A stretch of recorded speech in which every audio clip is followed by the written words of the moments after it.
I've been reselling for about 7 years now. Sneaker culture, definitely where I grew up, was very prominent, and I always wanted to be like, oh, I want the next newest shoes and all that, but I also didn't want to work a job. First shoe I got was during Christmas. My mom got me a pair of Yeezy 350 Sesames.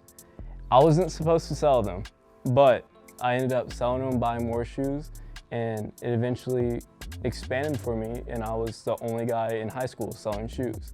I've been able to grow a lot more after I've had the location. I get a lot more customers. Before, when I would just sell out of my dorm or during high school, it'd be people my age, or sometimes occasional like dad or something. But now that I have a store, I've had a 82-year-old grandma come in and buy her grandson some shoes. It's a lot more unique than other stores that just have like a basic sign or just some like little. This one like catches your eyes. I have even people who don't care about shoes. They just saw the artwork outside and they want to come in and look at more. I get a lot of high schoolers from like the Stillwater High or Perkins, what's about 30 minutes away. They come in, they hang out. I have like arcade machines in here, Xbox. So you don't always have to buy something when you come in here.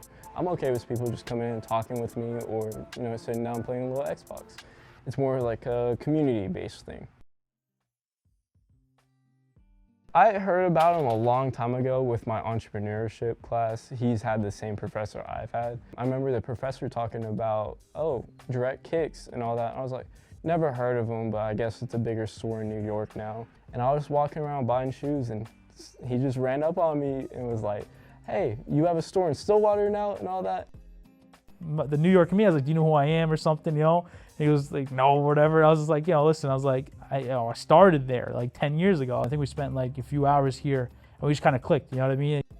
I want to teach him the right and wrong and like what to do, what not to do. And he's been very vocal and asking questions and trying to get better, and pushing him to get this website launched. And I always wanted a website, but I didn't know which route to go, because no one in my family has had businesses like this or anything, so I'm like the first one doing it.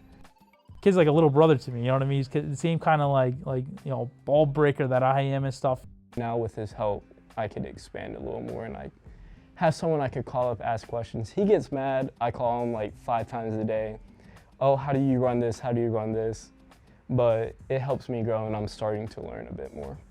It motivates me in its own sense too, because it's like, all right, if I have someone in Oklahoma selling shoes and directly, it's like 2 blocks away from where I started, I was like, I gotta step my stuff up a little bit more. The last time since I was in here, it's a lot better, it's a lot cleaner, there's a lot more better selection.